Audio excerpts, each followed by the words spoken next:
Yo mga screw!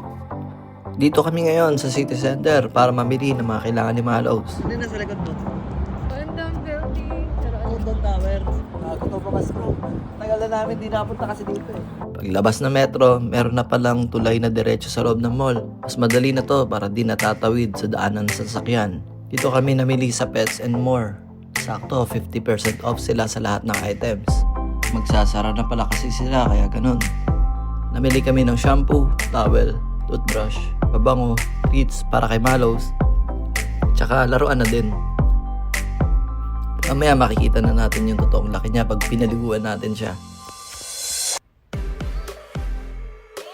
Ano? Ba, kinakain nga. Nanginginig. Aba, sinuklayan na. Ano mo na baby namin? Ano, 8 na lang buhay mo. Nginig na nginig ka kanina.